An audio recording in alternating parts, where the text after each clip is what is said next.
Welcome in. We are live from the Wisconsin State Fair inside the Wisconsin Sports Radio Network studios, powered by the Potawatomi Sportsbook. See Sparky Fifer with you. Enjoying a nice afternoon here at the Wisconsin State Fair. Yes, the sun's going to beat on you. Yes, it's going to get warm. But there's a nice breeze blowing consistently, too. Now, you get headaches from the wind blowing and so forth. Probably not ideal for you. But other than that, it's pretty good. And the other thing I've noticed, too, that milk house line really hasn't been like super long at any point. So well, they just move people through there too. I don't think it's like ever been long in my lifetime. Well, it was in my lifetime. When Herb Cole and the Bucks ran that thing, lines would be like down all the way down like towards Paulie's Pub, down like 4 or 5 booths. That's how long the line would stretch. Yeah, but Charlie, it was a quarter a cup. Yeah, but like it's $1 a cup now. It's not the same thing. I think they just are more efficient nowadays too. Like sure. Back in 1840, they weren't nearly as set on their ways of production. Nowadays, 180 years later, they're back up. They're ready to go. I guess. I don't know. I'm just saying that it used to be long. But you know what the other cool thing was? When the Bucks actually ran it before they bailed on it, they would bring out their first and second round picks every year to the Wisconsin State Fair. And they would do like little autograph sessions in one of the two houses. So the one house would be the autograph session. The other house would be for the milk and stuff. That was awesome, right? Because then you'd get to meet the Bucks players. And then after they were done doing it or right before they did it, they'd come jump on whatever radio stations were broadcasting live. That's how we got Giannis. Giannis got drafted at 18. I got a picture of him sitting down with us after he first got drafted and like walking around like, oh my God, what is this? What is going on here? So yeah, well, it was pretty cool. Right now would be a pretty good time to start doing that again with the franchise kind of resetting a little bit. Be nice to have Braden Burries handing out chocolate milk to people who are doing autographs and then coming on the show. That'd be a good time. Right. And that's the thing that I'm anxious to see. Will they, because this group, they've never been in this situation. None of them. Everybody that was there, I don't think any of them, I don't think anybody has left. I mean, Paschke has left. So Jim Paschke could give them a review on how it was when we were horrible and how you have to get butts in seats. But that is something that they need to do. They need to revisit as far as, okay, nobody thinks we're any good. We're going to struggle to sell tickets. How can we get people to buy in? How can we get little Johnny and little Lisa to convince mom and dad to spend the money to take us to a Bucks game to go watch Tyler Hero and Braden Burries and these guys? That's going to be the challenge that the Milwaukee Bucks have going forward. I haven't really been in the Expo. I went into the Expo Center, and we're right outside the Expo Center, too, if you are coming down here to the Wisconsin State Fair. I would love to see you. Come up and say hi. We've had a ton of people that have come up and said hi since last Thursday as we've been out here each day. So come on down and check us out. But when you go inside, there was, I'm assuming it's still there, a gigantic Bucks area that was inside where you could get discounted shirts and jackets. I know they got the Admirals hats. Area where they do. The Admirals is there too. Yeah, the Admirals I know are here because I've seen John Greenberg, the president of the Admirals. That's where I got this hat last year. Was from that Admiral sale over there. Perfect. Yep. Mike Wojciechowski is out here every day, Mr. State Fair from the Admirals walking around. So I saw both those guys already.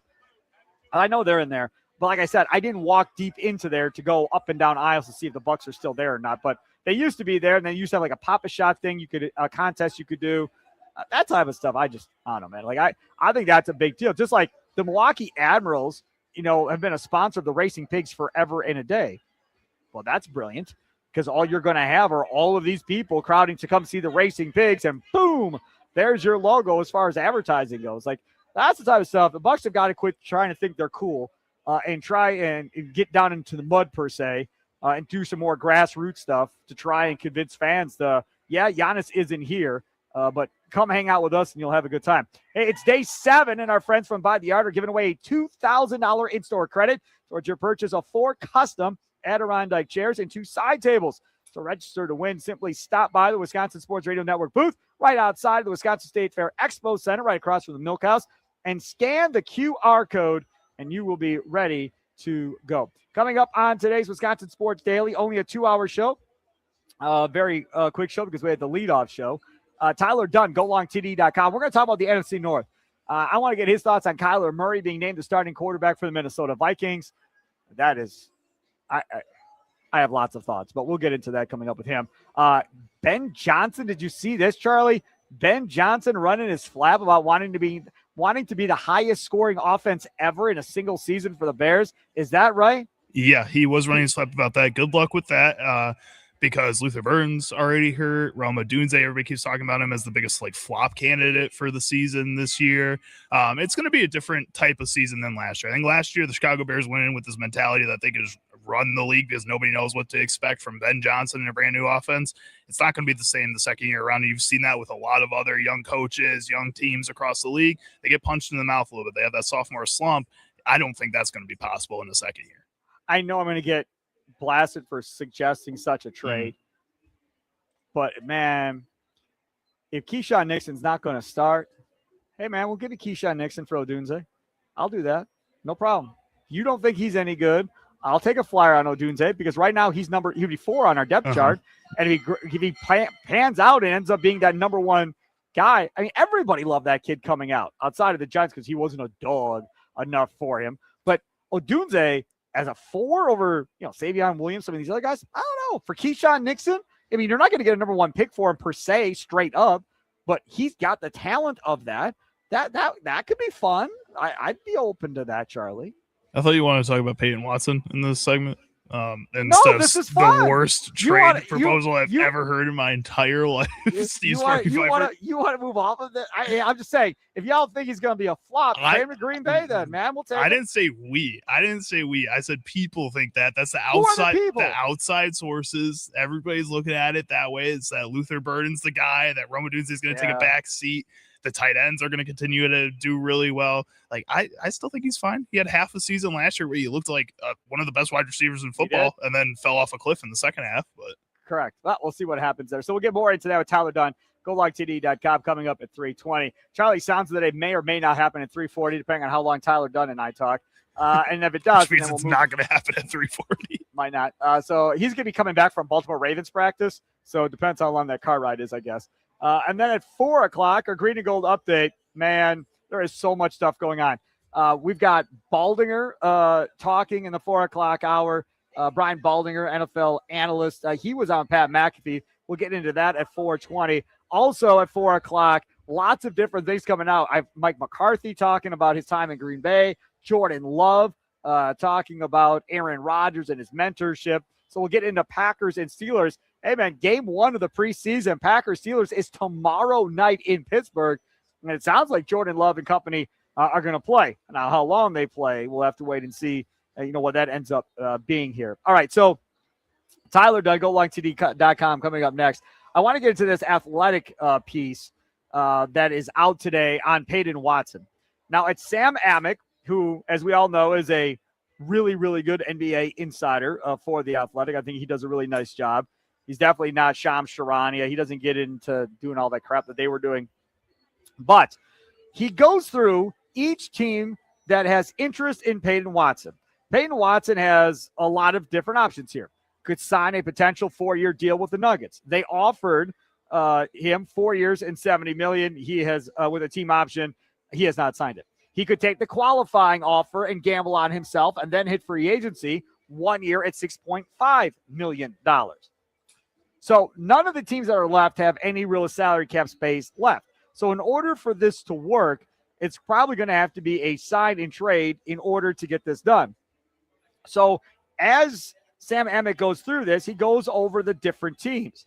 He talks about the Milwaukee Bucks, and he says the Bucks would benefit from a longer delay here as far as Watson's decision because it would open up sign and trade options that might be more amendable to their priorities. Because as Eric Name reported, the Bucks do not want to give up a first-round pick for Watson, and that's understandable. Amick continues, more specifically, September 6th looms as the first date on which they can aggregate players acquired in the Giannis trade with Miami. So if they were looking to avoid sending a first-round pick or 2 Denver's way, the prospect of sending rotation players instead would be a possible solution. That route could also allow them to avoid using the $25.5 million trade exception that was created in the Giannis deal. That scenario would require the Nuggets to be out of the second apron to begin with, which right now is their biggest issue. So this is, I guess, my question for you. What would you give up? Do you want Peyton Watson enough to sign him to a new deal, whether that's $20 million a year, whatever it ends up being. 23-year-old, he's a wing, right? He can defend a little bit. He's long, can shoot it a little bit as well. People think there is a pretty decent upside with him going forward. So if we're not talking about giving up picks and we're talking about giving up players, and you now, as of September 6th, can give up players involved in that trade that you got back in Giannis. So that means you can trade Casper the Friendly Ghost. You can trade Khalil Ware. You can trade Tyler Hero. So you can start trading some of these guys, right? Jaime Jaquez, he can be gone too. Who would you move for him? Are there guys out there that you look at and go, okay, we got to make salaries work to get to X, right? To get to, say, $20 million in this deal, and then make a move going forward. I will say this. First, let me give you the number. Nikolai Lautaka text line, 414-677-1250, 414-677-1250. I'm not trading Tyler Hero in this deal. And I am sure the Denver Nuggets would want Tyler Hero in this deal. And I am not trading Tyler Hero in this deal. I'll figure out something else. And I don't, again, you got to talk about the ramifications as far as, how many players can go back the other way, who would have to come back. Does it have to be 2 for 2, 3 for 3, all that nonsense that goes along with it. I'm saving Tyler Hero because, as I've stated, and I will state again, I am moving him for a first-round draft pick in 2027 at the deadline because I'm banking that he's going to have a huge year. If I do this, yes, you get a young player that you have control over for 4 or 5 years, and that's great. But I'd much rather do that and get myself a first-round pick in 27 to continue to build this young base that you had to start building this year. That would be how I would go about this. Now, who would Denver want back in that type of deal? I don't know. Have you seen what's been being said about the Joker? Have you seen this? The one coach across the overseas that's been saying he's going to sign Nikola Jokic? That's what you're talking about? Yeah, yes. I've seen that. In Greece. Pathakos, I think is the team. Something or whatever. Like that. I'm not good with Greek names. I just want to throw this out here. Why didn't you want Giannis? He probably did. Did you ever hear of them offering Giannis? He said he made a pitch to get Jokic this offseason. This summer he was trying to get him. Again, I'm old, maybe I forgot. I don't remember any story ever coming out about that team in Greece making a hard run in Giannis and literally making him an offer to leave the NBA to come play for him. I do not remember that. So if this dude is serious and he's looking at the Joker over here going, hey, I think I got a chance at him. Charlie, you know what I say? I'm going to protect myself. I'll take Miles Turner and Casper the Friendly Ghost or whatever to get me to 20, and we'll make that deal. And that way, if the Joker does leave us and shock the world and leave the NBA, which if there's anybody in the NBA that would do something so stupid, isn't he the guy to do it? He's absolutely the guy to do it. This is not a dude. I don't feel like that is up and in love with the NBA and being a star and all the glamour and all that other stuff, right? He's not that guy. Giannis, when he got here, he wasn't that guy either. He is now. Joker, doesn't appear that Joker has changed. Him and his bully brothers. It doesn't appear those dudes have changed at all. They're still the same guys. Not really in love with the spotlight and stardom and all that. They want to be on their farm, their ranch, doing their stuff. So if anybody is going to leave in their prime out of the NBA to go play back overseas again and go, I made enough money. I'm good. I don't need any more money. I'm out of here. It could be him. That might be something I would strongly consider. Would you be screwed at center? Absolutely. And I would not care because, again, it's not about winning a title this year, but it is about continuing to add as much young talent as possible and going in the right direction with a goal of in the next 3 to 5 years being a team that can get back to around 45, 50 wins a year again. That has to be, I think, the goal. Not to win a championship in 3 years. That's not realistic. But get back to winning 45 to 50 games and being back on the map again and then figuring out how you get over the hump, Charlie. Yeah, I think that would be huge for this Milwaukee Bucks team. I was looking up this Dimitris Giannakopoulos. He's the guy who owns that team. He's 52 years old. I thought he looks younger than that. He's a good-looking guy. I thought it was like just going to be a young guy just saying whatever he wants. This is a dude that's well involved in Greek basketball that's trying to go out and make this happen. Yep. Like, that's crazy. And yeah, I think to some degree you're right that Jokic is going to be the star that would do that if it is going to happen. Like No he's doubt. that type of personality for sure. He doesn't really care about the fame and the glitz. I also just don't think he's going to do that. I think because outwardly he would tell us that maybe he isn't all about the fame, isn't all about that. It's still cool to be in the NBA. You're still one of the greatest NBA players of all time. Like that still is the pinnacle of a career, and at going anywhere else, you're taking a step back. Like that's is what it is. And I think Jokic, even though maybe he doesn't like how the NBA works, he still knows that's the number one league in basketball, and that he still wants to be a basketball player. He wouldn't be doing this anymore if he didn't want to. He's already a Hall of Famer. He's already made a lot of money in his career. Like he's going to be fine. If he didn't want to play anymore, then he would just not play. He still wants to play basketball. And if he still wants to play basketball, it's still at a high level, which means he would play at the NBA level. I think doing this move for the Milwaukee Bucks, Tyler Herro is an interesting piece because I wouldn't say no immediately, depending on what the entire trade is. Just because you don't have Tyler Herro long term, if you make this trade, you have a player long term. Whether he works out or not, you still know you have a future with a player that you can start rebuilding with right away, and you can start thinking about that future right away. Taylor Jenkins can start thinking about that future right away. With Tyler Herro, you just have a dude blocking a whole bunch of other people, so that you get a half a season, maybe can get a good draft pick out of that.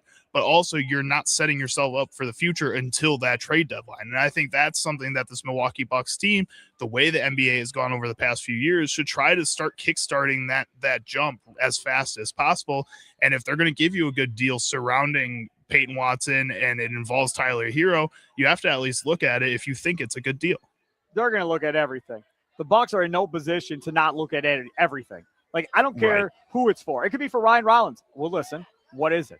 Let's have a conversation. What does it involve? Like, literally anybody that gets offered, you have to consider listening to it, figuring out long term. You realize Joker's been in the league 11 years. This will be year 12 for the Joker. That's a long time to play in the NBA. Not a lot of guys are playing 12 years in the NBA. So to see him exit stage left after this year to go play in Greece, I don't know, man. Like, if anybody's going to do it, it could be him. Tyler Dunne, GoLongTD.com. Coming up next, we'll talk about the NFC North, get his thoughts on Jordan Love and the Packers. Straight ahead, it's Wisconsin Sports Daily, live from the Wisconsin State Fair, inside the Wisconsin Sports Radio Network studios, powered by the Potawatomi Sportsbook. Sparky with you.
Welcome in. It is Wisconsin Sports Daily, live from the Wisconsin State Fair inside the Wisconsin Sports Radio Network studios, powered by the Potawatomi Sportsbook. Steve Sparky Pfeiffer with you. Thanks for listening in Wausau. Thanks for listening in Green Bay, Appleton, Madison, Duluth, Superior, Milwaukee, Southeastern Wisconsin. It is Wisconsin Sports Daily on the Wisconsin Sports Radio Network studios. If you're new to us, don't forget, check us out, 6 a.m. to 6 p.m. local each and every day. Plus, we have the leadoff show before Brewers games, Potawatomi Sportsbook postgame show with Tim Allen after every Brewers game. Tim will be out here today. We'll be on after Brewers and Padres that are underway in San Diego, doing the postgame show out here till 8 o'clock this evening.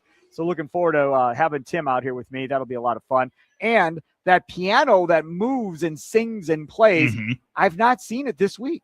So I hope that person is back, because the goal was to get Tim. Sam's all ready to go to shoot video and all that, our promotions guy.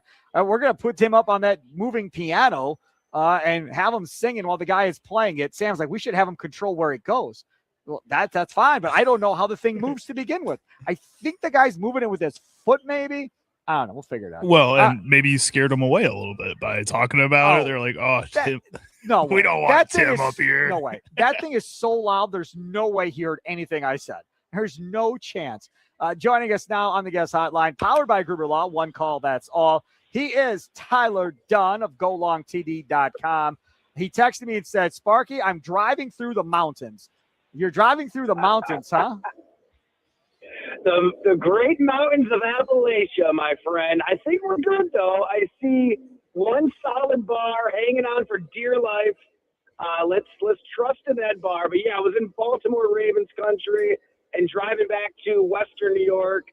I don't know. I'm south of Williamsport, somewhere in Pennsylvania.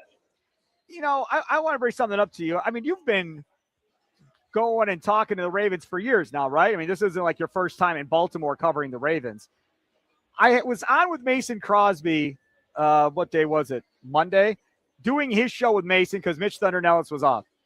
And we were talking about Trey Smack, the kicker for the Packers, and being a rookie and all of that. And we got into the special teams aspect of it, special teams coaches. And I said, you know, I don't understand why you wouldn't have a kicking specialist coach on a staff. You have 100 coaches. Why wouldn't you have a kicking specialist that just worked with the kickers besides the special teams coach at the end of the day? And Mason pointed out to me that when John Harbaugh was in Baltimore, he did have one dude, the same dude, the kicking specialist, that was there with Justin Tucker on staff. And I don't believe the Green Bay Packers have ever had such thing. Well, whatever John Harbaugh was doing last year, it didn't work out because it basically got him fired, right? I mean, a missed kick and he's gone. That makes sense. I'll say this, Sparky. Every time you mention Mason, I love Mason. Covered him at the Milwaukee Journal-Sentinel was great. Even when he was going through slumps, he would take you right inside of his mind to let you know what he's thinking, how he's fighting through it. He got through it. It was really inspirational for anybody in any industry. I'm of the belief that all kickers and punters should just be eliminated from the sport. Oh, stop. So when I hear Mason, I'm like, you know what? Maybe I should get off that take because he's too nice of a guy. Maybe you should find your heart somewhere and put it back into your body. Hey, Randy Brown is the guy's name. You should do a piece on him. He is the senior special teams coach, which serves as the team's primary kicking specialist expert. He's been with the Ravens since 2008, and according to what I can find here, he is still there now. Well, you know what? Loop was really good last year as a rookie for them. It was just one missed kick. He went 7-7 at the practice I watched. So, hey, you know what? They are doing something right there. Special teams do matter. Like we poke fun at the Ravens, but you know that's where Harbaugh's roots were. Yes. And just look at the best teams in the league. Like the LA Rams, they don't give a crap about special teams. Everything else was awesome. Matthew Stafford, MVP. Puka Nacua, one of the best receivers. Defensive start. Well, what did the season come down to? A gap on special teams in the NFC Championship game. As Mike McCarthy loved to say, you get what you emphasize. These teams that don't emphasize it, it's going to cost them. And I mean, Matt LaFleur, you can hire the best of the best, quote unquote, as your coordinator, but it comes down to even having the Jared Bush types. Who that's all they do. right? You've got to have those core special teams players and really care. I think a lot of these offensive coaches, they kind of look at special teams as a nuisance.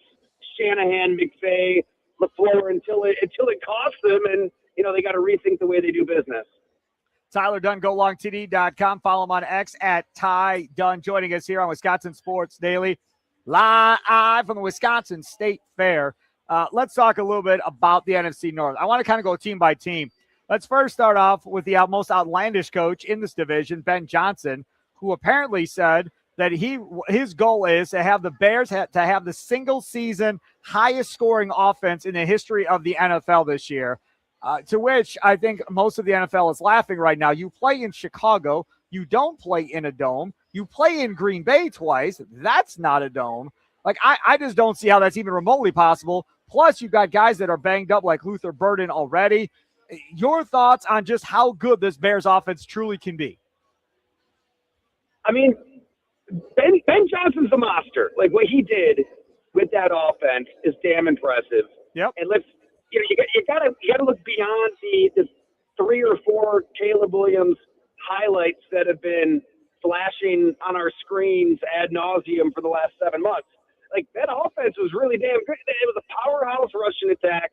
Kyle Monangai, DeAndre Swift, Joe Thuney, that offensive line just ramming it down your throat. I mean, think of that Black Friday game against Philadelphia. It was humiliating. I mean, the Eagles, the defending champs, are embarrassed. They can't stop them. Run after run after run. So it starts there. And I think that, to Ben's credit, right, unlike the previous Chicago Bears coaching staff, and I talked to all of them for a 3-parter last year, their big mistake in 2024, Caleb's rookie year, was, acquiescing to the rookie and changing the snap count and changing the offense. And, they didn't really stick to their principles, what they believed, until it was too late. I think when Thomas Brown, the interim coach, tried to get tough and coach the quarterback as hard as the rest of the roster, it was too late. Where here's Ben Johnson day one. This is our offense. This is the way we're going to work. If you want to get on board with this, great. If not, we'll find a quarterback who will. And the quarterback got on board, right? They took the wristband away. Caleb Williams lost some weight. I think he was more nimble. He was a little more elusive, running away from some of these pass rushers. And he was okay buying into, all right, no disastrous plays. At times we're going to punt. Punting is okay. And if the game is close, I can take over. It worked. So to answer your question, can you really just hit the fast forward button and set all sorts of records? I think it's going to be tough. But I do think that another year in this system, the quarterback will be more comfortable. He's got a young core of receivers to work with. It really could go either direction, man. I think they could catapult offensively and be this top 5 unit, or they don't get those turnovers on defense that they had last year, and they don't have these crazy finishes, and they finish last in the NFC North. I mean, it can go either direction for really all these teams in the division. And already, I mean, if you look at the safety position for the Bears, that's already went up in smoke because they go get Kobe Bryant, the former Kansas Jayhawk, give him a big deal, and now he's out 4 to 6 months, so he's not going to play this year. And then the guy you had starting opposite of him is going to be a rookie who you drafted in the first round. And as we all know, if you don't have good safety play or questionable safety play, that could pretty much unhinge your whole back end of your defense. And they don't really have a pass rush, that they really emphasize the secondary. Like you said, Kobe Bryant, drafting an athletic marvel freak out of Oregon, first round. I mean, and it's going to be harder for him to really develop without a veteran next to him. Like, it'll be better than last year. And I give Ben Johnson's running the show there. I know Brian Poles is the GM, but it's Ben's show. They're paying him a lot of money to build this roster out. I give them credit for not tricking themselves into thinking, okay, yeah, all these turnovers, we can get that again out of Nahshon Wright and Kevin Byard and these guys. Like, they had to reset that group. But in focusing there, they never went out and got a new pass rusher. So, I mean, Montez Sweat is okay. It's going to be tough for them on defense to really slow down these quarterbacks in the NFC. Let's move on. We'll get to the Packers last. I want to move on to the Vikings. You can explain to me Kyler Murray, because I mean, based on what's been happening, from what I can read, I'm not there, obviously, and I can see he sucks right now in training camp.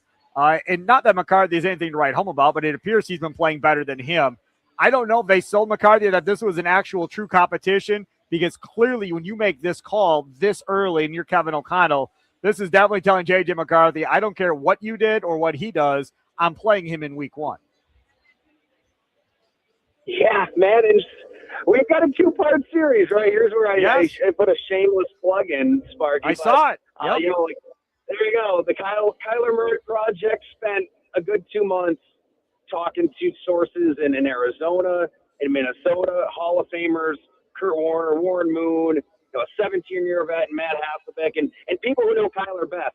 Jordan Hogan, an assistant coach, he had him in Arizona, and he was on Kyle Shanahan's staff in San Francisco. He's got a unique perspective. Chase Edmonds, one of his best friends, played with him in Arizona. Jordan Addison, and some coaches like Autry Denson, former Notre Dame great, he had him in Arizona. I think you get a lot of different perspectives here because it's an unknown. All right, yeah, he's this electrifying marvel since we've seen him. Maybe the greatest high school football player ever in the greatest high school football state. Never lost a game. Heisman Trophy winner, number 1 pick. Top 10 pick in baseball just for the hell of it.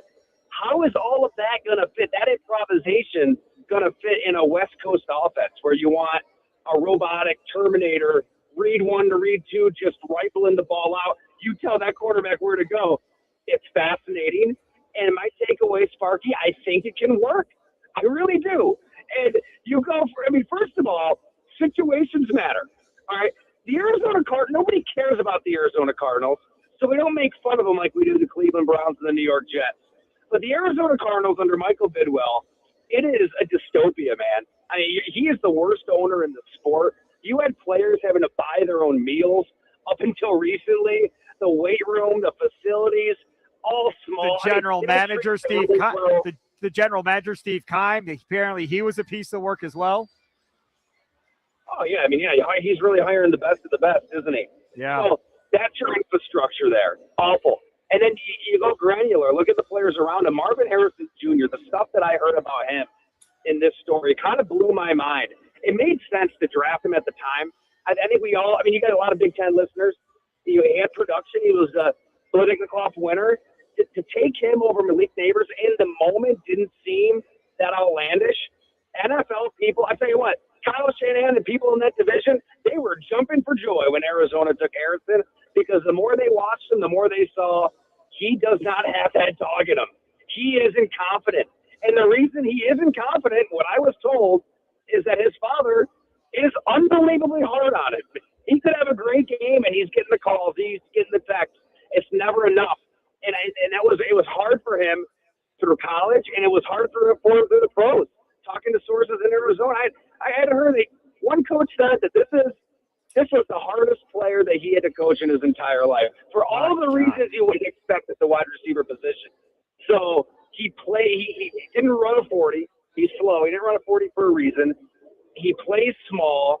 And this is the guy that you're drafting to take Kyler to the next level. That was the final nail in his Cardinals coffin. To go from that to Justin Jefferson, Jordan Addison, TJ Hawkinson, I think the run game is going to be better with Frank Smith as the run game coordinator. I think Kevin O'Connell look, he picked up Joshua Dobbs on the fly and managed to win. Sam Darnold went to a different level. Call me crazy. I think this can work, man. I think that Kyler Murray in this offense, that they can compete for a division title and maybe more. I agree with you. Kevin O'Connell definitely is a quarterback whisperer at this point. I don't think that's debatable. Ty Dunn, golongtd.com. Great piece up on Kyler Murray. That's what led me to reach out to him, talk about the NFC North. Check that out today. Subscribe today as well. Follow him on X at Ty Dunn. What about the Detroit Lions? In a weird way, it's been kind of a weird offseason. Really nothing coming out of Detroit. The fans seem to have shut up. Everybody kind of under wraps a little bit. Not a lot of outlandish, crazy quotes from Dan Campbell anymore coming off of last year. How confident are we in the former Cardinals offensive coordinator now running the show in Detroit? It's all business out there in Allen Park, Michigan. I did go out there during minicamp, and I think you just nailed it, Sparky. That really is the tenor of their building. It's, I don't think that Dan Campbell's going to change, right? In terms of how he practices. There is some criticism out there. Fred Warner on a podcast, he's ripping Dan's practices as being too hard. Look, they're not doing joint practices. They're still going to hit. They're still going to, try to simulate it in September, despite all the injuries they've had.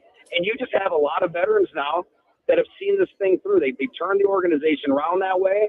But Jared Goff, Amon-Ra St. Brown, Jahmyr Gibbs, Ryan Branch, Aiden Hutchinson, all of these players, Penei Sewell, they've been banging at that door, and I think there's just for the lack of a better term, they're pissed off. Like they believe they should be in a Super Bowl by now, and yeah, they're not saying much, but they're still saying a lot with their pads, and with that kind of talent, and the schedule won't be quite as hard. I think that they absolutely can get to a Super Bowl with just the pure talent they have, and it's always had something extra. Right? How do you quantify that intangible?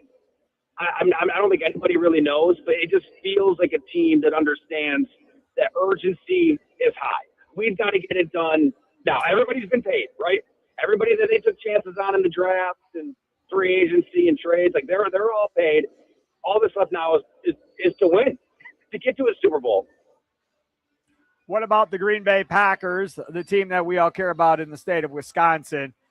How do you look at them right now? I think for Packer fans themselves, having seen reports out of training camp practice, having watched Family Net, getting ready for Packers and Steelers coming up tomorrow night with Rodgers and Jordan Love, with all of that going on, I feel like the biggest question mark for Packer fans is the offensive line and how much better can they really be from last year, and can they actually finally stay healthy?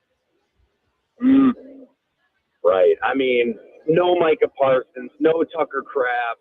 We could begin and end the conversation there and say they're going to be better. But you know what, Sparky?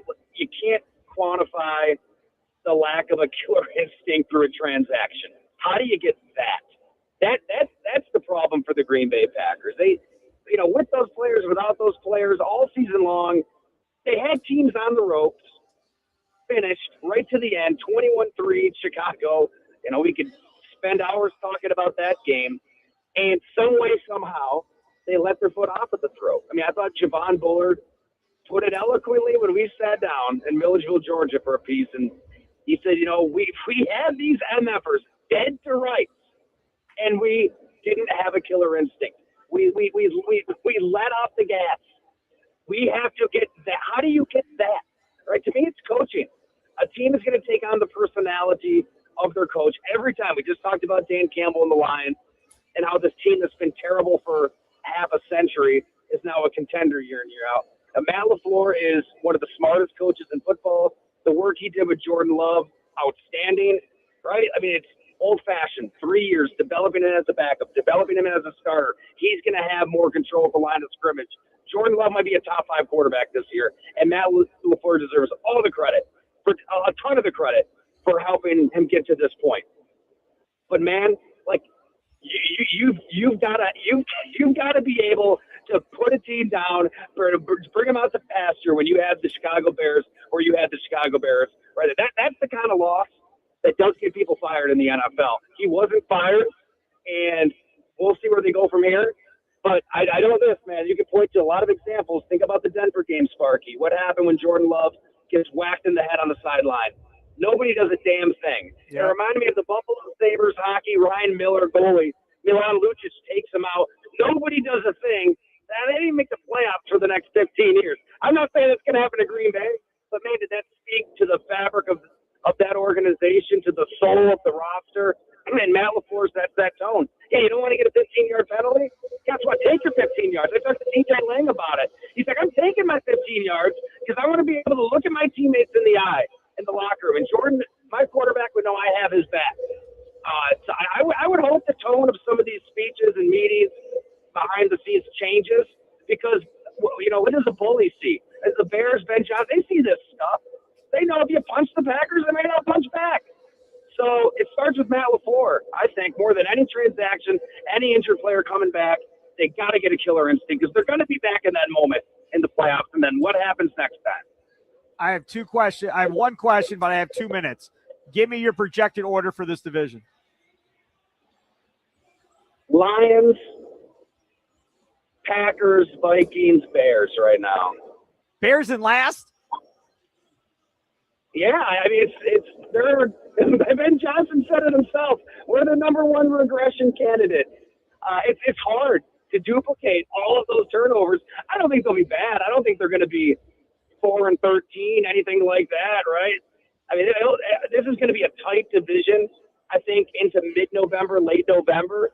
But yeah, somebody's got to finish last, and it's. Woo. I really like Minnesota. I was tempted to make Minnesota that second team of the division. I think this is going to work with Kyler Murray. We will find out, and we will talk throughout the year. He is Ty Dunn here on Wisconsin Sports Daily. Check him out. Subscribe to all of his great writing. Him and Bob McGinn, the longtime Packers beat writer. GoLongTD.com. GoLongTD.com. Follow him on X at Ty Dunn. Mr. Dunn, thank you so much for coming on. I appreciate it. Thank you. Can I ask you a quick question, Sparky? Sure. Are there any Jimmy Clausen jerseys at the basketball game at the fair there? I saw one at Cattaraugus County Fair in Western New York, and it blew my mind last week. I do not know. I have not gone and looked, but I will report back to you when I have a chance to go look. Please do. I was unable to win it for my son, and I don't know if he'll ever let that one go as a 5-year-old. If there is one to be had, we will try and get it for your son. Okay. All right, just any random football player works. It can't be a good player. It's got to be random. Yeah. That's what's at these fair basketball games. That's all there is. Perfect. No doubt. Thank you, sir. There he goes, Tyler Dunn. GoLongTD.com. Again, check him out online. All right, take a quick time out. Come back. It is Wisconsin Sports Daily, live from the Wisconsin State Fair inside the Wisconsin Sports Radio Network studios, powered by the Potawatomi Sportsbook. Sparky with you.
Welcome in. It is Wisconsin Sports Daily, live from the Wisconsin State Fair, inside the Wisconsin Sports Radio Network studios, powered by the Potawatomi Sports Book. Make sure to check out the Wisconsin Sports Radio Network. We're proudly outfitted by Burkhardt Sporting Goods, our official apparel partner. Outfit your team or company with custom apparel today at BSG1881.com. BSG1881.com. We all got our own merchandise and stuff to wear and all that. And I went looking for a jacket that I ordered to see. Mm-hmm. Hey, Sam. So I went looking for my jacket. Right. I couldn't find my jacket. So I was all over my kids. I was like, where is my jacket? You all took my sweatshirt out and had that over. Because, you know, they're building forts. Yeah. So whatever they can get their hands on, they're using to build a fort over this chair.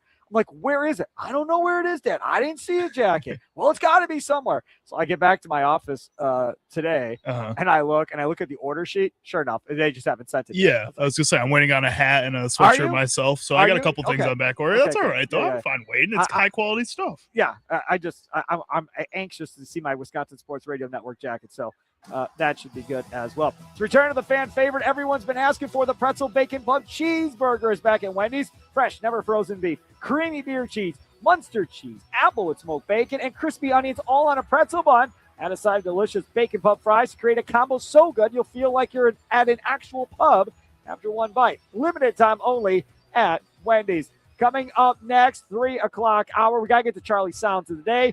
Things that we missed. 4 o'clock hour. Or 4 o'clock hour. Sorry. Good job. And we'll talk about the green and gold, the Green Bay Packers. Lots to get into with that as well. All straight ahead here on Wisconsin Sports Daily, live from the Wisconsin State Fair, inside the Wisconsin Sports Radio Network studios, powered by the Potawatomi Sportsbook. Sparky with you.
Some shows talk about one team. Other shows barely talk sports. This show will talk Packers, Brewers, and Bucks.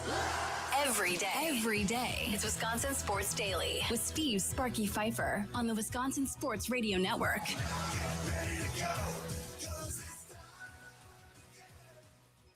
We are live from the Wisconsin State Fair inside the Wisconsin Sports Radio Network studios, powered by the Potawatomi Sportsbook. Steve Sparky Pfeiffer with you out here, hanging out, doing our thing, getting ready for our Potawatomi Sportsbook post-game show after the Brewers and Padres have that one completed out on the West Coast later on this afternoon. That game got underway at 3 o'clock. Tim Allen will be on his way out here. The franchise will be on the air till 8 o'clock. What is the latest over there, Charlie, in this game? Because I don't believe we've had really any on-air updates since it started. We have not. So Gary Sanchez in the second inning hit a solo home run to put the Brewers up 1-0. That was then followed in the third inning by Bryce Durang, who hit a single to left field that Jackson Merrill then misplayed, which drove in Joey Ortiz and got Bryce Durang all the way to third base. The inning ended there, though. And then in the bottom of the third inning, we're in the top of the fourth now, Xander Bogaerts homered to left field to make it 2-1 Brewers. I got to tell you something. Like, if I was going to the Potawatomi Sportsbook, which y'all should, 2,000 square foot center screen, 30 events at one time, got the UFC fights, full menu over there at the Potawatomi Sportsbook kitchen, all-day brunch, 40 beers on tap, dozen different specialty cocktails, 2 levels of seating, shuttles to and from Brewers games. Like, it's just a no-brainer. It's the best place to watch sports. But if I was going over there, check them out at Potawatomi.com. If I was going over there to go bet on the Brewers, I don't think I would at this point. I really don't. They're too helter and skelter right now to get a beat on, what you're going to get out of this team on a given day, Charlie. Yeah, it's really just kind of crazy. And especially like offensively, I think pitching wise, you can still put some money down on them. I think you're pretty guaranteed for a lot of guys outside of like Kyle Harrison lately, but even then it's just the West Coast. Like you can pretty much guarantee he's going to be fine then. You can still bet a couple strikeout props there, something like that. But batting wise, yeah, no, I wouldn't put my money on anybody. It's somebody different every single game that's getting you those 3 runs, and it's never guaranteed. All right, so Brewers right now winning 2-1. They really kind of need this game to a certain degree. Not like they're going to lose the division if they lose the game, or they're going to lose the number 1 overall record in baseball. Nothing like that, but you just do not want to roll into LA against the Dodgers on a 3-game losing streak, having getting swept in San Diego. There is no day off in between to kind of reset. You want to go into that Dodgers series tomorrow feeling good about yourself, getting a win, being 1-2, and then still looking at this series against the Dodgers going, okay, if we go 2-2 in the next 4, we're 3-4 on the road trip. That's not the end of the world. We're good. Come back home and have a nice homestand for the next week. So we'll see how this plays out today for sure. All right, it is 4 o'clock. What do we do at 4 o'clock, Charlie? It's time for your green and gold update on Wisconsin Sports Daily, powered by the Potawatomi Sportsbook on the Wisconsin Sports Radio Network with Steve Sparky Pfeiffer. All right, time for our green and gold update. Packers-Steelers coming up tomorrow. Aaron Rodgers in a Steelers uniform in Pittsburgh taking on Jordan Love and the Green Bay Packers. There is one thing I think I'm really going to like about teams not having these inter-squad scrimmages as much. The Packers only have one this year, and that is before the Packers-Cardinals game, and that is only because Matt LaFleur agreed to the specifics with his brother Mike LaFleur, who is now coaching the Cardinals. In years past, they've had 2, and they've gotten out of control a little bit. So now you're seeing more and more of these teams not having these scrimmages with other teams and instead to opt to go back to how it was. But if we're going back to how it was, does that mean, Charlie, I get to see my starters play in a couple of preseason games? Because that's what it looks like it's going to happen with the Green Bay Packers this year. McCarthy in Pittsburgh has talked about wanting Rodgers potentially to play in a couple of preseason games as well. If we get that back as fans, that's a win for us. It's definitely a win for the fans until one of those players gets hurt for the season or for an extended period of time in a preseason game because some second stringer is going really hard and the other team has their second string guys in, and then all of a sudden now you guys are all very down on the season. Stop. Yep. Do you people listening to this show, do you see what he does? He does it every time. I am positive and happy about something, and Charlie pins me to the ground and beats me up. I am negative about something, and then Charlie brings me up with a ray of sunshine and trying to make me feel better. Every time. It hardly ever does Charlie ever say, you know what, Sparky, you're right, that sucks. That's not true. Ever. There's a couple of times, like when I say, I don't understand why they don't leave Joey Ortiz at third base and let him just hit there. In that situation, you agree with me and you don't try to bring me down. But most of the time, I try to be happy and positive and sunshiny, and I get smacked around by Charlie. Because I know the moment Jordan Love gets hurt in a preseason game or Zach Tom is out for the season in a preseason game, it's going to be insufferable to hear you listen about how those guys were playing in a preseason game and now we're all mad because the starters played too much and then now their season's over. That's why. I will say this. I think I've been pretty consistent in the aspect of wanting my starting quarterback to play regardless of who it is. At least one, I just think there is a rust factor that goes along with this and a chemistry factor that goes along with this. And Matt LaFleur brought it up, last week, over the weekend, about history with him and this team is when he plays his guys in the preseason, they tend to play better in the first couple of weeks of the season. And when they don't, then they start to get off to rough starts. They don't look as organized. They don't play as well. And he's noticed that, and that's why he wants to play these guys maybe more than they have in the past. And to me, that's good enough. Could you lose a really good player to an injury? Absolutely. I think there's only one player that I would say in the preseason I would not play under any circumstances this year. One player that I would say I'm putting the dude in bubble wrap. He's not playing in any preseason games. There's only one player on this entire roster I would do that for. And that's Charlie. The guy that said he was going to fight the front office if they don't let him go play in the preseason. Is that what you're talking about, Tucker Kraft? No. Oh, really? You're going to let Tucker Kraft play? Absolutely. No problem. Christian Watson can play. Tucker Kraft can play. Jordan Love can play. Nope. I'm fine with them playing. There's only one person that I would say you are not playing under any circumstances. Zach Tom, then, is probably the next name on my or Zach Baco Boele, excuse me. No, that's not the guy either. Josh Jacobs? No, I don't even know. We have Adam Schefter talking about Josh Jacobs, so stand by for that later in the show because that's all been quiet on the Western Front with his legal potential issues. So we got some stuff from Adam Schefter of ESPN on Josh Jacobs. No. The player that I'm not letting play is a player whose name we do not talk about on this show. He is not playing. There is zero chance. Like, you don't even need to bring your pads or your helmet to the game. In fact, I'm going to put you in a skybox, and you can sit up there and watch the game far away from the field because I don't want him to get rolled into on the sidelines while he's watching the game and not even playing. I don't want lightning to strike him from the sky and potentially hurt him. I want him in a skybox far, far away from everybody. That's the only player for me, as a Packer fan, that I would not let play in this preseason. That's going to be impossible. Why is it impossible? Because he's right now, according to their unofficial depth chart, the third running back. He's going to be the guy that takes the majority of those carries in a preseason game, just based off of where his depth chart standing is. You know what, Charlie? They give you a helmet. You go be the third running back. Get your brains beaten in. That cat can't stay healthy. For 2 years, he's had every injury known to man. I am not putting that dude out there in preseason. There's no chance. You want to play Jordan Love? Play Jordan Love. Josh Jacobs, Christian Watson, all those guys. That running back is not playing if it's me. There's absolutely no chance that's happening. All right, a couple of different things I want to touch on here and let you guys hear. Jordan Love talked about Aaron Rodgers and playing behind Aaron Rodgers as he gets ready to face Aaron Rodgers coming up tomorrow night. I think being able to sit behind Aaron and see just the way he was able to control line of scrimmage, see pressures, make protection adjustments, and pick stuff up was next level. And it gave me something to build up and to see and be like, man, that's what I want to be able to do. It's something that I had to put a lot of time in practice and scout team, obviously getting my opportunities in the game to be able to understand what I have to work on to get better at. But it's definitely the area I've probably came the farthest in. There is a lot to be said about how Aaron Rodgers treated that situation with Jordan Love. And there's even more to be said about the experience that Aaron Rodgers got from the absolute crap show that he had to deal with Brett Favre as his quarterback. A lot of which it sounds like was kind of instigated by Aaron Rodgers and some of his cocky comments upon walking into that locker room. But either way, there really wasn't ever that relationship.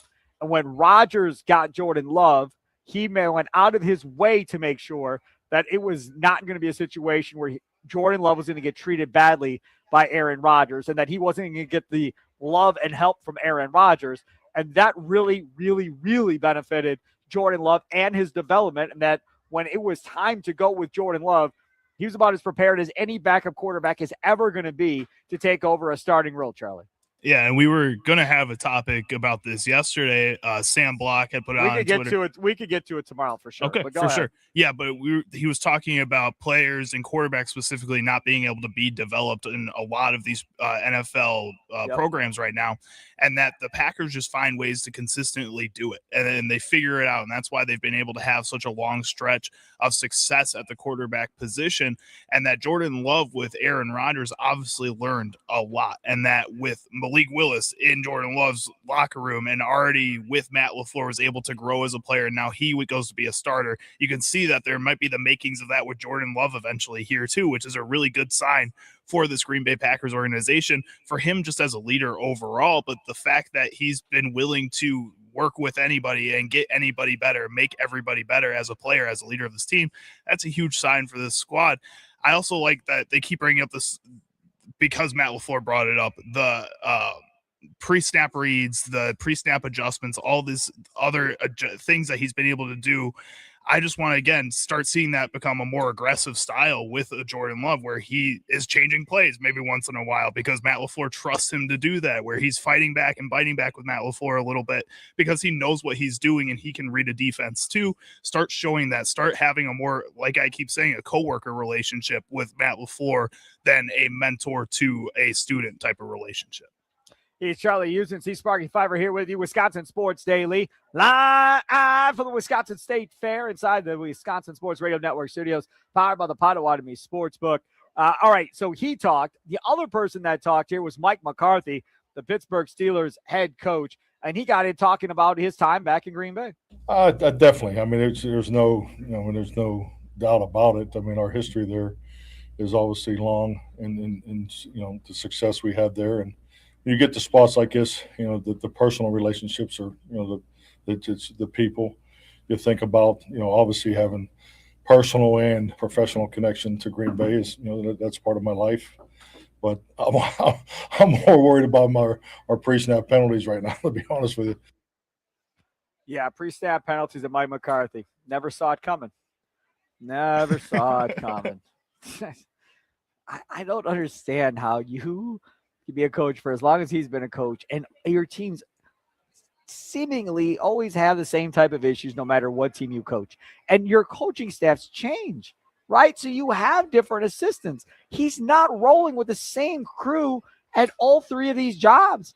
And how fortunate is he? Literally, with all due respect to your crappy Bears team, he literally is coaching the three most legendary teams in the NFL. If you start talking about history and so forth, in Green Bay, Dallas, and Pittsburgh, the three largest fan bases in the NFL, he now will have coached all three of them. And he gets to go back and coach his hometown team where he grew up rooting for this team. He gets to go back, and I would assume this will be the end, probably finish his career and live where it all started back in the day, however many years ago it was, 50, 60 years ago. I don't even know how old he is, at least 50 years ago, because he's older than me. I know that. So that's a pretty crazy ride for McCarthy, and he's got a Super Bowl ring, right? I mean, he's only been to one, but he does have a Super Bowl ring. You can never say Mike McCarthy is not a Super Bowl champion, because he certainly is. Exactly. And I think with the pre-snap penalties, do you think any of that has to do with Aaron Rodgers and the way that he does his snap counts? Because obviously he's a master of the snap count. That's what everybody always talks about. And then Dak Prescott has a pretty funky snap count too. That's, everybody makes fun of his snap count all the time. Like, do you think that the quarterbacks that he's working with make it more difficult for the rest of the offense to keep up with that type of stuff? Possibly. I think that very well could be part of the case. I'm just quickly, since you brought that up, Google searching Mike McCarthy's era with the Dallas Cowboys and where they were in penalties. Yeah, yearly penalty rankings under Mike McCarthy. 2020, 11th most in the NFL. 2021, first most in the NFL. 2022, 8th most in the NFL. 2023, second most in the NFL. 2024, fourth most in the NFL. I mean, this isn't something that can be denied by Mike McCarthy. You've had all these different coaches, and you always have one of the most penalized teams in the National Football League. So for you to come out and say, man, we got a lot of penalties, whether they're pre-snap or otherwise, and for anybody in that room to be shocked, they don't know anything about the head coach of the Pittsburgh Steelers. Well, like, if there's a single beat writer in there that covers the Steelers and they go, yeah, that is weird. Like, I can't understand why there's so many pre-snap penalties. Man, just do your research, man. That's how this dude's been rolling his entire career. Maybe that was like a little ding at himself, a little inside joke, because there was Green Bay reporters there too, a few of them at least. So maybe he was just making that joke because it happens all the time, that he's already dealing with it in Pittsburgh, that just laughing at himself a little bit. Maybe that's the case. All these people know that. Maybe that's just funny stuff to me. Tomorrow, obviously, we'll talk more about Packers and Steelers. Maybe we'll run down somebody to talk about from the Steelers' perspective, how things are going with Aaron Rodgers and Mike McCarthy. Try to get somebody on the show tomorrow to talk about that. But you know what, Charlie? The Brewers play a late game tomorrow night. So we got the leadoff show at 8 tomorrow night. Brewers-Dodgers of all things. That is going to be top of the food chain, I think, for sports fans in Wisconsin to see what this looks like for the next 4 days, starting tomorrow, Brewers and Dodgers. So you've got that coming. By the time that game starts, this Packers-Steeler game will be about done at that point, or done one way or the other. I wonder how many people are going to watch this thing all the way through, and how many people are going to be like, see ya, Stars are out of the game, still first quarter, I got things to do, it's Thursday night, and out you go, and don't watch all the way through. I will be at the radio station. I will be watching all the way through, or at least listening all the way through if I'm not watching it, to pay attention to this.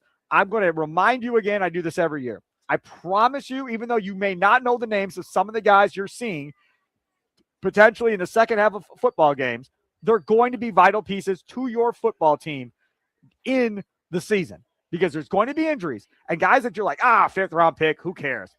Fourth round pick, who cares?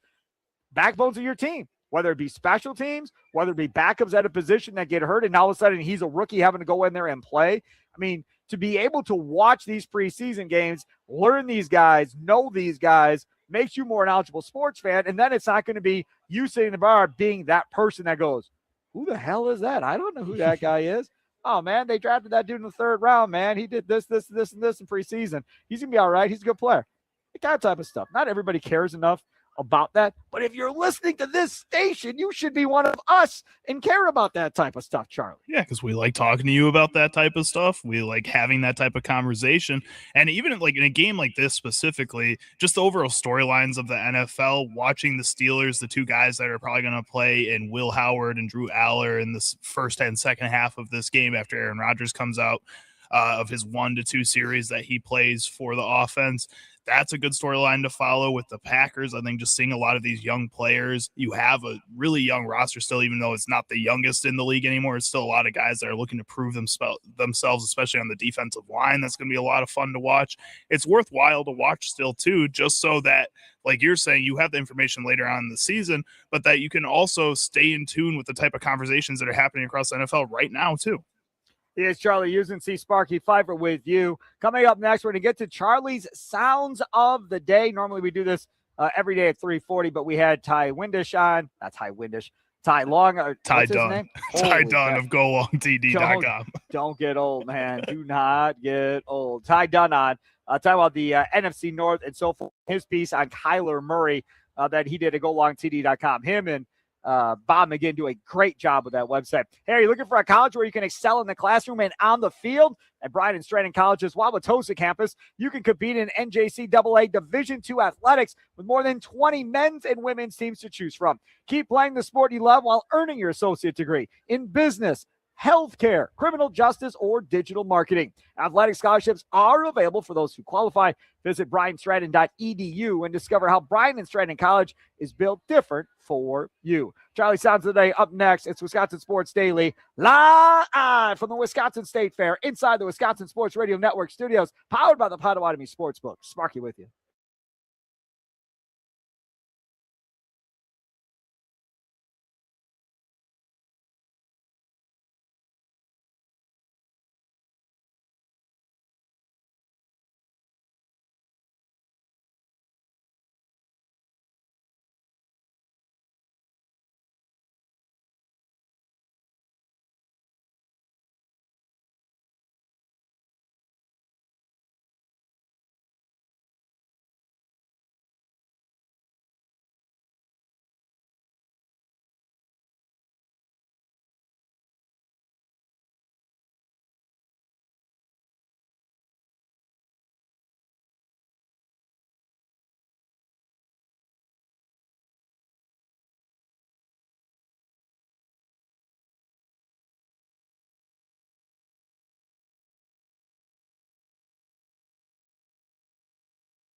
It is Wisconsin Sports Daily, live from the Wisconsin State Fair, inside the Wisconsin Sports Radio Network studios, powered by the Potawatomi Sportsbook. Steve Sparky Fifer with you. Thanks for listening around the beautiful state of Wisconsin. Wausau, Duluth, Superior, Green Bay, Appleton, Madison, Milwaukee, southeastern Wisconsin. We do appreciate you for tuning in to all of our fine shows. The Wisconsin Sports Wake Up Call with Josh Albrecht, weekday mornings from 6 to 8. The Steve Zabin Show from 8 to 9 o'clock.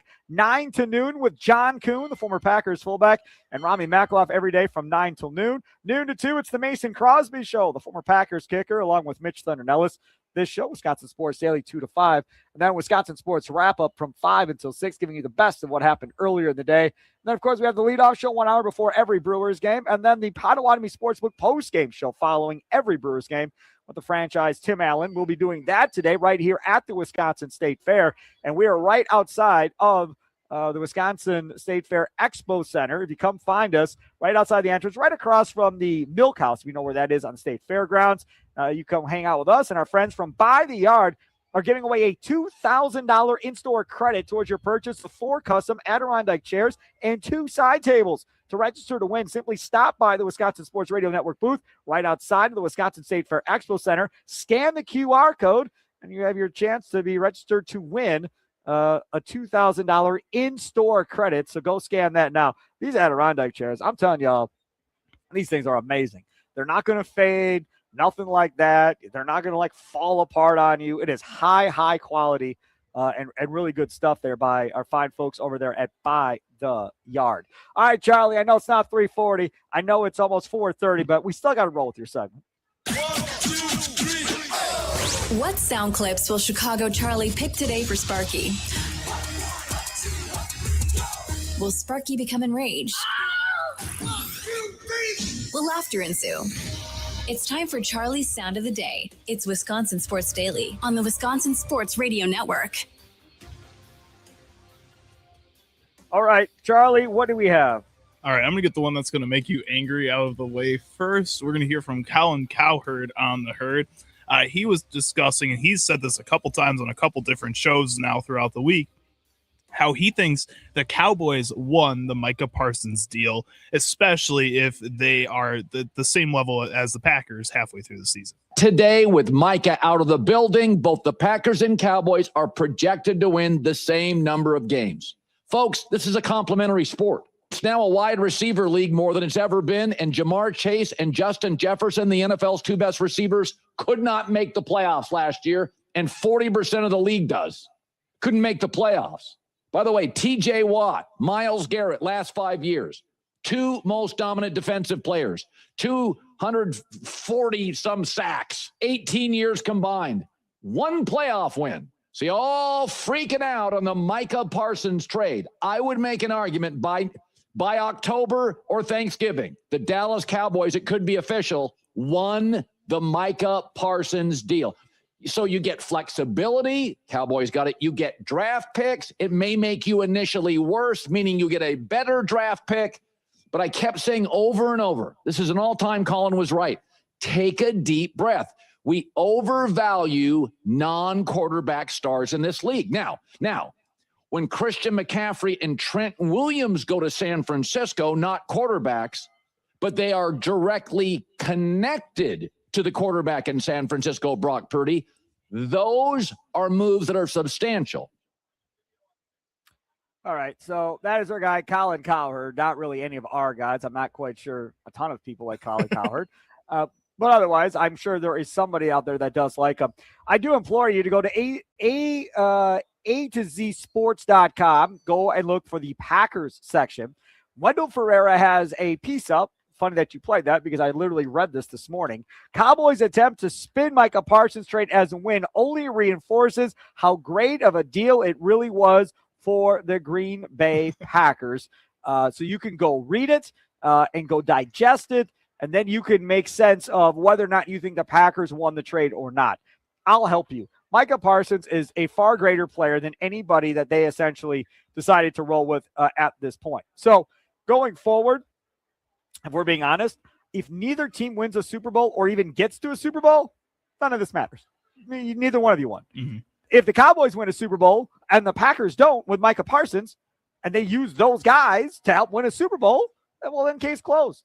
Packers got taken to the cleaners on it, I guess, if you're looking at it from that perspective. However, if Green Bay goes and wins a Super Bowl and the Cowboys don't even make one during that time, and Micah Parsons has, 2-3 sacks in the Super Bowl and all that, I want to check back in with Colin Cowherd. And his all-time Colin take. Yeah, all-time Colin take. And see what he says then about him.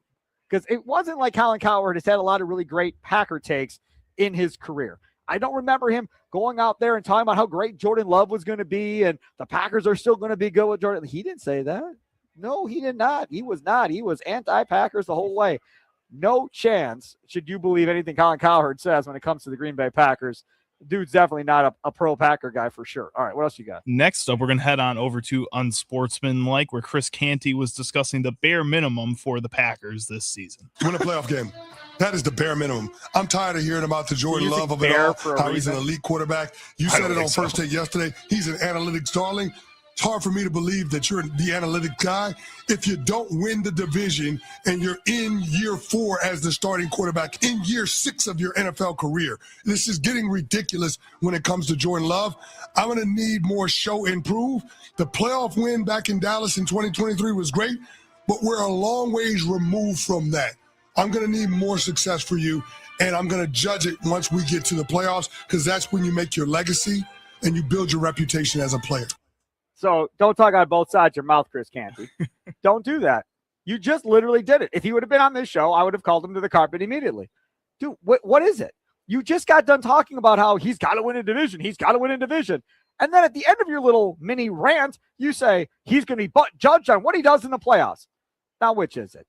If it's going to be judged on what he does in the playoffs, who cares if he wins the division or not? If he goes from the wild card and they go to the Super Bowl, but he doesn't win a division, are you going to harp and scream and yell that, well, he didn't win a division? It's not that impressive. Yeah, he went to the Super Bowl, and he didn't win the division. He's got to win a division. I mean, again, pick. Which one is it? Is the division more important, or is what he does in the playoffs more important? Because there is a very real chance that they don't win the division this year. Because as Ty Dunn said earlier, the division is stacked. All 4 teams potentially could be really good. So let's say they go on a wild card again, and they make a run, and they get to the Super Bowl, and they lose. Is Jordan Love going to get credit for that run to the Super Bowl, or will he get penalized for not winning the division and losing the Super Bowl, and people are still going to doubt how good Jordan Love is? That's my guess as far as what happens if they go and lose. The only way he's going to get all these naysayers off his back is to simply go win one. Once he wins one, then that's the end of a conversation, because then the conversation becomes Brett Favre's in the Hall of Fame. He has 1 ring. Rodgers is going to be in the Hall of Fame. He has 1 ring.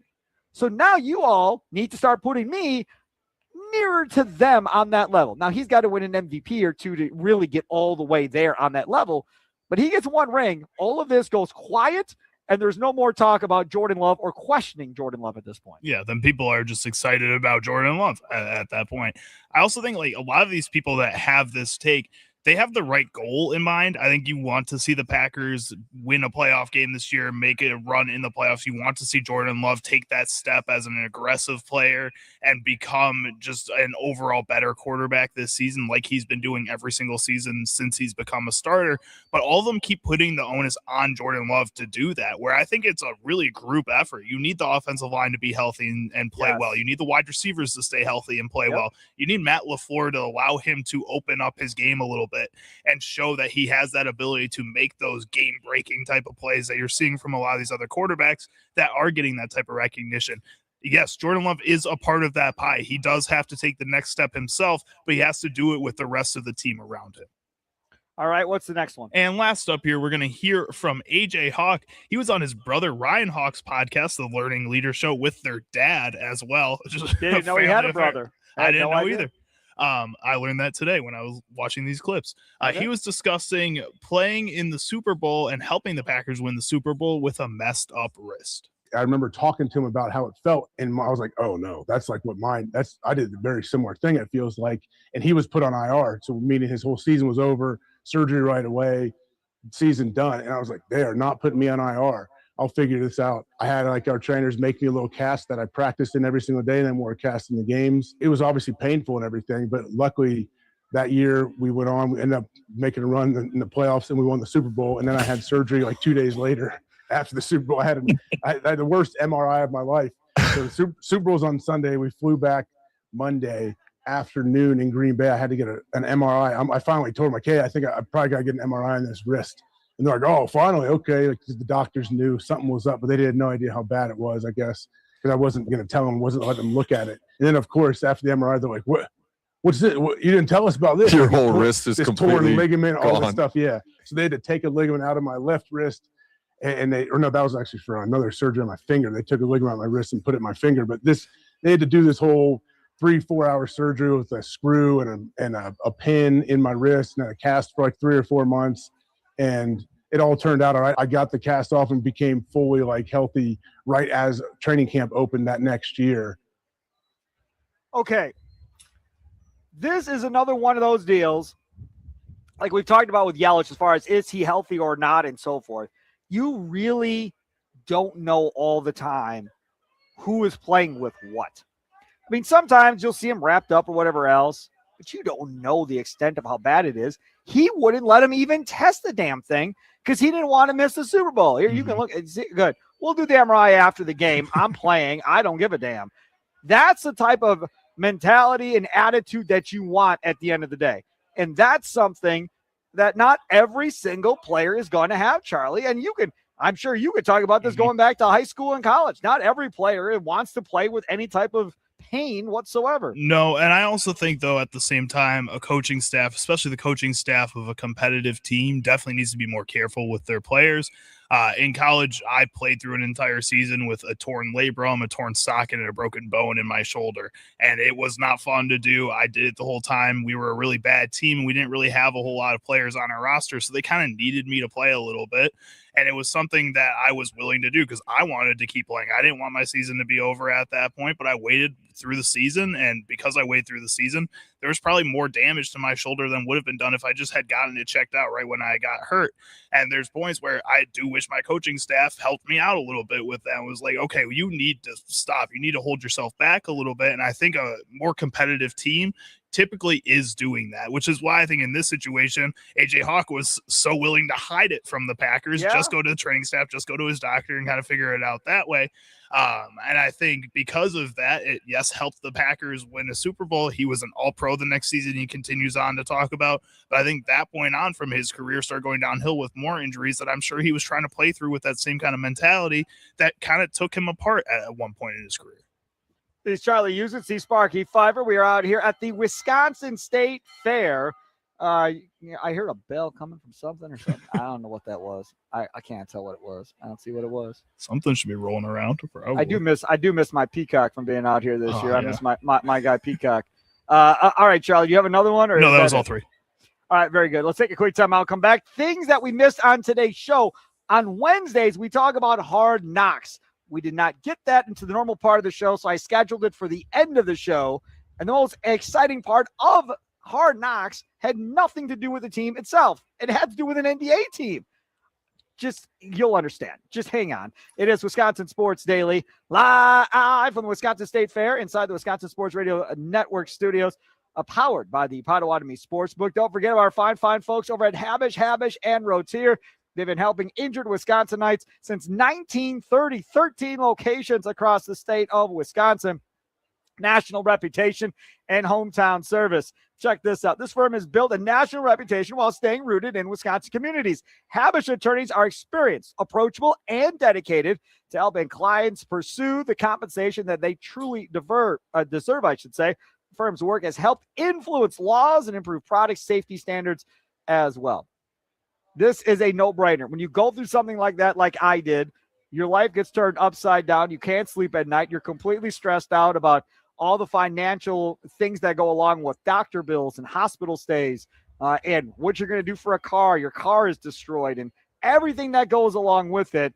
You need somebody or a group of people to help navigate you through this crazy, crazy time in your life. That's what you have here with Habish, and Rotier. Check them out today. Habish, and Rotier, national reputation, hometown service. Visit them today at habish.com.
Welcome in. We are live at the Wisconsin State Fair inside the Wisconsin Sports Radio Network studios, powered by the Potawatomi Sportsbook. Sparky with you. The franchise, Tim Allen, is headed this way. He'll be doing the Potawatomi Sportsbook postgame show after Brewers and Padres.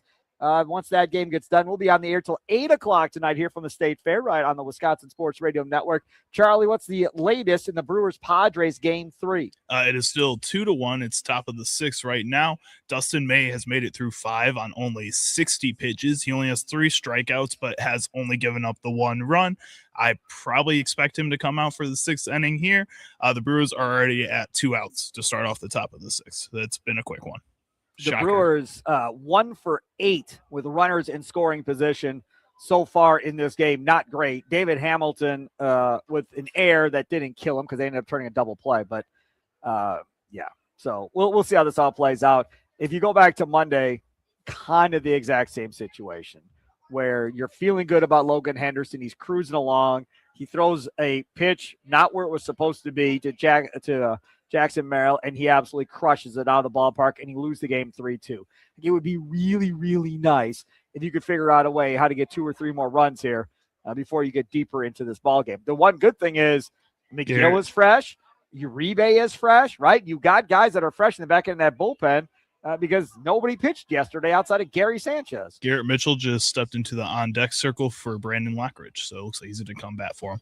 That's fine. Brandon Lockridge, 0 for 2 today, 2 strikeouts. Brewers up 2-1, top of 6 against the San Diego Padres. Again, Tim Allen, post-game show out here at the Wisconsin State Fair. Once this game is done, we'll be on the air till 8 o'clock. Come on out, hang out with us. Looking forward to that. All right, things that we missed on the show before we get to Wisconsin Sports wrap-up coming up here at 5 o'clock. Charlie, I want to play some from Hard Knocks. Set this one up for us. All right, so this is Mike McDonald, head coach of the Seattle Seahawks. Throughout the couple episodes of Hard Knocks, he's had a lot of sit-downs with people in his office. Can I just say something? Sure. I kind of like him. You like Mike McDonald? I think he's okay. I think he's all right. I think he's kind of boring. Bother me. Yeah, I think he's kind of boring, which is like what I expected to get out of this season with the Seahawks. So we'll see if it gets any more exciting. But he was sitting down with Spurs head coach Mitch Johnson and Spurs GM, and they were discussing just how to kind of change the culture in a locker room, how he went about taking that next step from a championship contender to a championship winner.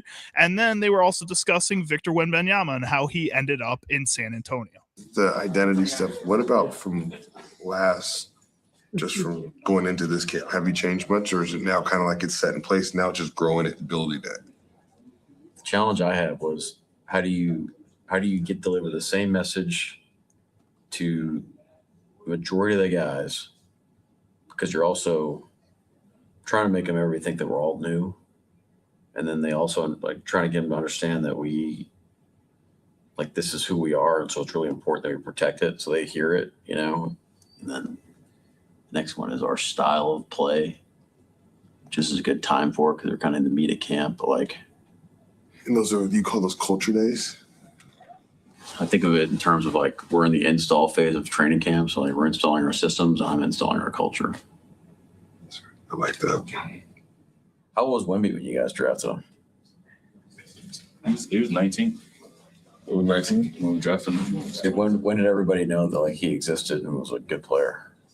So our CEO actually saw him. He was in the gym, just happened to be in the gym. I actually wasn't planning to see him. He was 16, or was just about to turn 16. And came back after his trip and said, I think I saw the greatest player I've ever seen in my life. And literally 12 months later, we put the plan in motion to turn the team over and have the chance to draft him in a couple years. Wow. That's amazing. He's amazing. Of all the goals, he wants to be the best player ever.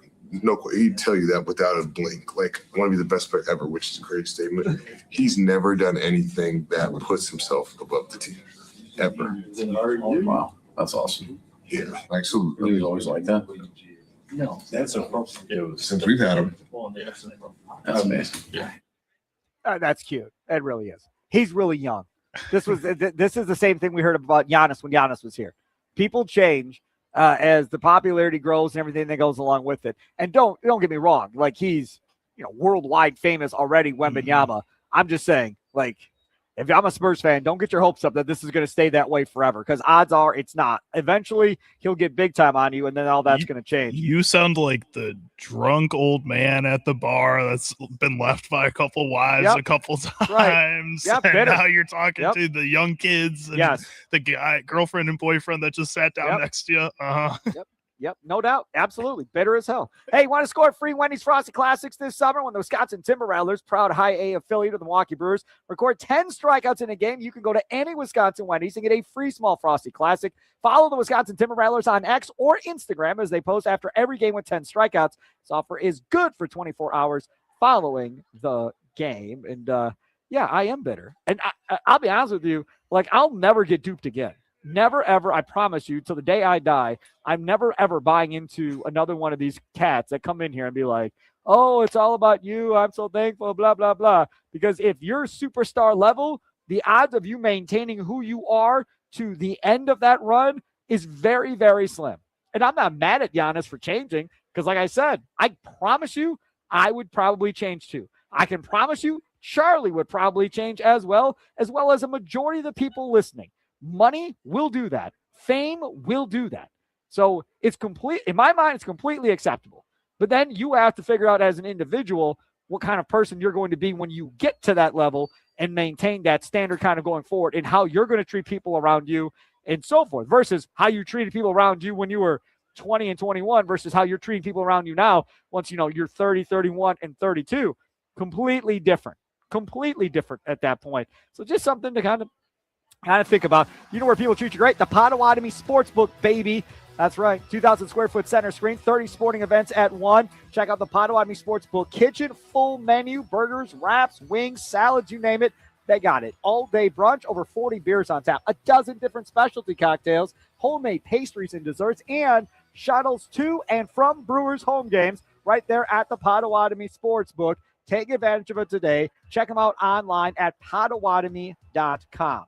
That'll do it for Wisconsin Sports Daily today. Live here at the Wisconsin State Fair inside the Wisconsin Sports Radio studios, powered by the Potawatomi Sportsbook. I'll be out here still. I'm not going anywhere. We're going to Wisconsin Sports Wrap-Up. The Tim Allen and I will be here once the Brewer game is done. We'll broadcast here until 8 o'clock tonight. We'll talk to you then. Have a good night, Wisconsin. Toodles!